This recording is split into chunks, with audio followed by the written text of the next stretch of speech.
une technique simple pour influencer nos émotions. Salut, très chers amis, et merci de me rejoindre pour ce nouvel épisode de Marcher avec Johan. Et ce sera un épisode pluvieux parce que, tu l'entends probablement, il pleut aujourd'hui. Mais je me suis dit, allez, je suis sorti. Bon, je savais qu'il allait pleuvoir. Je suis dehors, j'ai mon micro et j'ai mes contenus. J'ai un petit morceau de papier avec quelques idées pour les épisodes de Marcher avec Johan. J'ai toujours juste une petite liste de points à développer. Voilà, je vais quand même le faire. Là, je ne te cache pas que je me suis mis près d'un arbre, face aux un arbre, qui n'est pas étanche. Donc il pleut sur moi. Mais je sais que si je vais sur les chemins, justement la feuille de papier avec mes quelques idées va s'effacer. Avant de commencer, donc aujourd'hui, on va parler de développement personnel. Je vais partager avec toi une technique simple pour influencer nos émotions. C'est un sujet dont j'ai beaucoup parlé par le passé et je vais continuer de le faire. Parce que la gestion des émotions, ça fait quand même partie des grandes compétences pour vivre une vie sereine, une vie heureuse et donc je souhaite vraiment. La pluie s'intensifie. Je souhaite vraiment te donner des astuces pour t'améliorer. Parce que je suis en recherche personnelle et j'applique plein de choses. Donc je pense pouvoir t'aider. Avant ça, je tiens à t'informer que les inscriptions à l'Académie française authentique vont ouvrir le 1er octobre. Vous êtes très nombreux à nous écrire, à nous dire « Johan, j'ai manqué les dernières inscriptions. Quand est-ce que tu vas réouvrir ?» Donc, c'est le 1er octobre. Tu peux d'ores et déjà suivre le lien dans la description pour rejoindre la liste d'attente ou alors en allant sur www. Oh là là, beaucoup de pluie et tu auras toutes les infos. Je te recommande vraiment de rejoindre la liste d'attente. Comme ça, tu seras sûr de ne pas manquer les inscriptions et tu pourras profiter de tout notre contenu, des réunions Zoom avec nos tuteurs et de toutes les ressources de l'Académie. Il n'y aura pas d'autre ouverture cette année. Donc c'est vraiment maintenant ou jamais. Le lien est dans la description. Je te parlais juste avant des émotions. Je pensais à une chose qui est assez commune finalement. Et qui est que les émotions, elles semblent figées. Figées. Ça veut dire elles sont là et on ne peut pas les changer finalement. Elles arrivent sans raison. Elles sont aléatoires. Elles arrivent au hasard. Sans raison. Elles sont figées. C'est-à-dire qu'on ne peut pas les changer. Et d'ailleurs, les expressions de langage courant, elles ont l'air de confirmer cela. Par exemple, on va dire je suis triste aujourd'hui, comme si c'était aléatoire, que ça venait au hasard, et comme si ça ne pouvait pas changer. On dit aussi je ne suis pas de bonne humeur aujourd'hui, je suis de mauvaise humeur ce matin. Encore une fois, il y a souvent une idée aléatoire du hasard, et aussi une idée de ben, c'est comme ça, c'est figé, on ne peut pas le changer. Et je pense que ces deux idées sont fausses. Elles ont peut-être une part de vérité, et il y a peut-être un peu d'aléatoire. Il y a peut-être un petit peu d'aspect figé ou de difficulté à changer. Mais je pense malgré tout que ces deux idées sont fondamentalement fausses.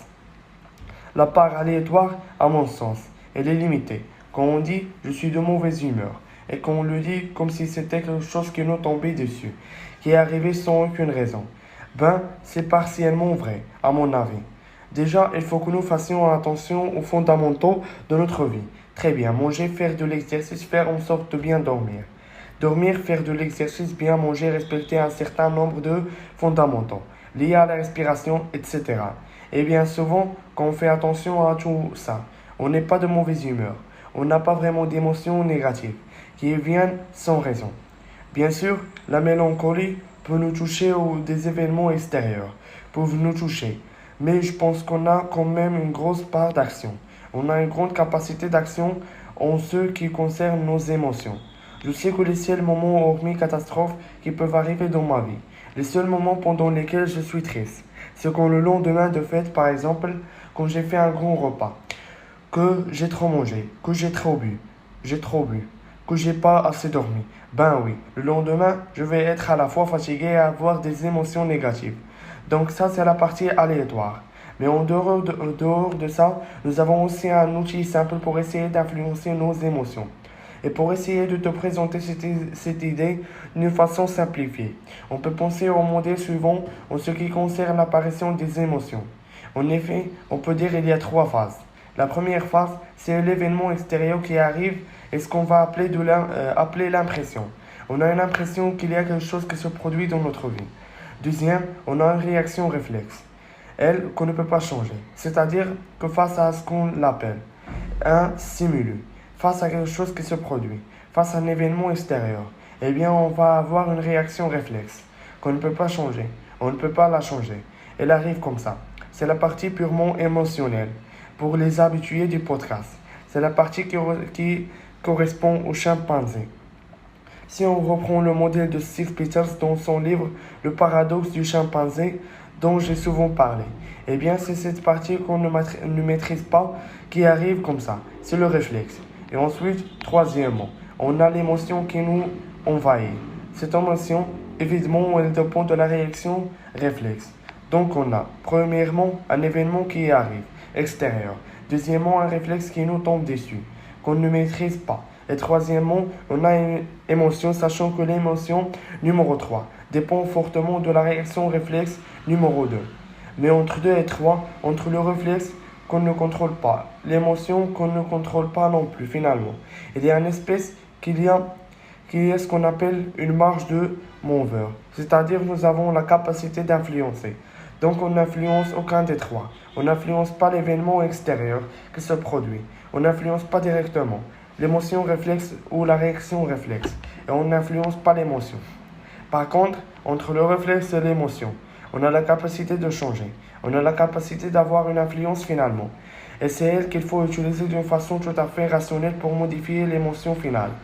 Parce que si tu as un événement extérieur, tu as la réaction réflexe qui arrive et que tu arrives avant que l'émotion soit installée à réfléchir d'une façon rationnelle. Tu peux influencer l'émotion finale. Et le seul moyen de faire ça, c'est de faire une pause, c'est-à-dire de gagner du temps. Souvent, on va avoir un réflexe et qu'on ne va pas laisser de temps. Finalement, l'émotion va arriver directement. Le seul moyen de vraiment influencer l'émotion finale, c'est de faire une pause et de bien respirer entre la réaction réflexe et l'émotion en elle-même. Parce qu'il faut bien se dire qu'on donne notre accord au moment où on a cette réaction réflexe.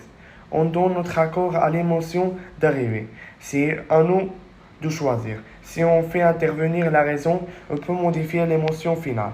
Alors je vais essayer de te donner un petit exemple spontanément pour te montrer comment on peut influencer nos émotions. Et ça, c'est une expérience personnelle que j'ai vécue cette semaine justement. Donc un événement extérieur arrive dans notre vie et on va prendre ici l'exemple d'une personne, d'un collaborateur de confiance, une personne qui travaille avec moi depuis longtemps, depuis 2 ans et demi, que j'apprécie énormément et qui m'annonce qu'elle va arrêter de travailler avec Français Authentique parce qu'elle a une autre opportunité et qu'elle a envie de poursuivre cette autre opportunité. Donc ça, c'est l'événement extérieur qui me tombe dessus et que je ne peux pas évidemment changer. La première réaction, réflexe que j'ai eue, eh bien ça a été du stress, une petite boule au ventre, le souffle court. Tu sais quand tu as un peu de mal à respirer comme ça, la surprise, les petits fourmillements dans l'estomac. Vraiment une réaction purement émotionnelle, une réaction de stress qu'on ne peut pas changer. Et là, c'est à ça, ce moment-là. On peut faire intervenir la raison où il faut être très très attentif. J'avais 2 solutions à ce moment-là. Soit je laissais l'émotion s'installer et l'émotion automatique naturelle sans l'intervention de ma raison, sans de stresser, de se dire « Oh là là, c'est la catastrophe. Cette personne est super personne. On travaille ensemble depuis si longtemps. Je ne trouverai jamais quelqu'un d'aussi bien. Ça va être la galère. Français Authentique va finalement être moins bien. Moins performant et je suis stressé. En faisant ça, je me serais installé vraiment dans un état de stress émotionnel qui aurait été intense. Et ça, c'est souvent la norme. C'est pour ça que j'insiste. La majorité des gens fonctionnent comme ça. Ils ont cette réaction émotionnelle normale qui arrive et que ne cherchent pas à couper, à cacher cette réaction réflexe. Et ils laissent ce réflexe se transformer en émotion. La majorité des gens fait ça. Moi, ce que j'ai essayé de faire, c'est de faire une pause déjà. Oh là là, ça me tombe dessus. En plus, c'est tombé pendant une période compliquée. J'avais plein d'autres problèmes dont un gros, dont j'aurai l'occasion peut-être de parler plus tard. Je ne suis pas prêt actuellement, mais j'aime utiliser ce podcast pour partager tout ce que j'apprends. Mais là, j'ai pas suffisamment appris pour en parler et donner des détails. Mais c'est très très mal tombé, cet événement. Mais ce que j'ai fait, ce que je me suis posé, j'ai respiré déjà. J'ai essayé de me calmer. J'ai essayé de faire en sorte de chasser un petit peu cette réaction réflexe stressante et de me dire, bon bien voilà, c'est comme ça, je peux pas rien faire, je peux rien changer. Voilà à quoi va rassembler la suite. Mais j'ai vraiment pris le temps, j'ai respiré. Ensuite, j'ai pris quelques instants où je me suis dit, personne n'est irremplaçable et on trouvera une solution.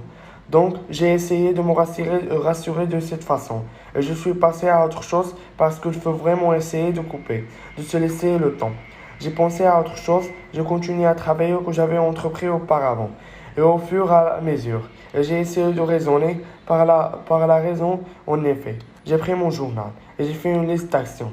La première action, c'est de discuter avec cette personne, que j'apprécie beaucoup, pour essayer de trouver une solution et faire en sorte qu'elle reste un peu avec nous, que la rupture ne soit pas brutale, donc elle puisse continuer de travailler avec nous quelques mois pour réussir à avancer, à prendre de l'avance, pour gagner du temps. Ensuite, j'ai commencé à me dire, ok, c'est peut-être pas si difficile de trouver une personne pour la remplacer. Il y a plein de bons profils, des personnes qui pourront nous aider.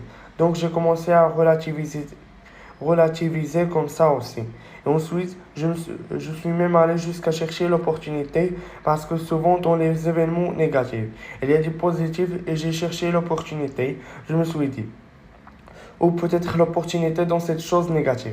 Parce que moi, j'aurais vraiment préféré que cette personne reste. Puis je l'adore. Et je me suis dit, quelle est l'opportunité? L'opportunité, c'est que moi, je me pose de nouveau et que je réfléchisse peut-être à une nouvelle façon de travailler. Parce que cette personne était en charge de contenu. Donc, il s'agit de Valentine, que beaucoup connaissent, notamment les membres de l'académie, parce que Valentine créait beaucoup de choses pour l'académie. Et donc, avec le temps, eh bien, j'ai réussi à me dire, bon, ben voilà, je peux même peut-être, même si j'aurais volé par-dessus tout éviter qu'il nous quitte, je peux transformer ça en opportunité de me poser et me dire, tiens, on va revoir de nos façons de faire les contenus. Avant, je travaillais de cette façon-là. Maintenant, on va voir pour travailler d'une autre façon. Et j'ai transformé cette émotion, qui était la base d'une émotion très négative, en une émotion neutre, voire positive, parce que je me dis, c'est existant de se remettre face à une feuille blanche et de revoir comment on va travailler au contenu. Et j'ai réussi finalement, grâce à cette pause irrationnelle qui durera. C'est pas une chose qui se fait en 3 minutes. J'ai réussi tout simplement à transformer cette émotion très négative en une émotion neutre, voire légèrement positive. Voilà comment j'ai réussi à le faire. C'est un exemple vraiment tout bête, mais qui m'est arrivé cette semaine, donc c'est pour ça que je le prends. Mais on peut l'utiliser pour tout, vraiment. Donc je te recommande vivement dans cette période de chercher l'opportunité de te dire, voilà, j'ai le pouvoir de changer l'émotion.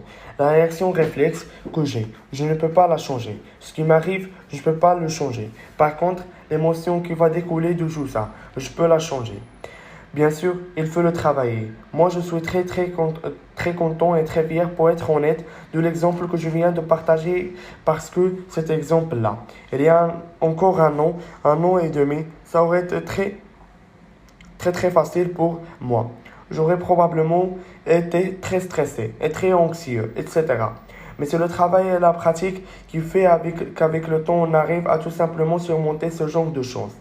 Donc, je t'invite vraiment à le travailler. C'est comme les muscles, hein. On fait du sport, on prend un peu de muscle, mais il faut continuer, sinon les muscles reviennent comme ils étaient avant. Donc, c'est une pratique de développement. De l'entretien, et parfois ça ne marche pas. On peut avoir des moments pendant lesquels on a manqué cette phase de réaction réflexe se transformant en émotion et on n'a pas réussi à la transformer. Mais avec le temps et l'entraînement, vraiment c'est une chose que tu peux faire. Moi, je vais continuer ma promenade sous la pluie, bien sûr. Mais merci de m'avoir écouté aujourd'hui, d'avoir suivi ce podcast. C'est toujours un plaisir de t'avoir. Et vraiment, prends le temps d'aller jeter un œil à www Français Authentique. Pour découvrir tout ce que l'Académie fera pour toi, inscris-toi à la liste d'attente et ce sera un plaisir de faire ta connaissance en personne dès le 1er octobre. Merci, à très bientôt. Salut!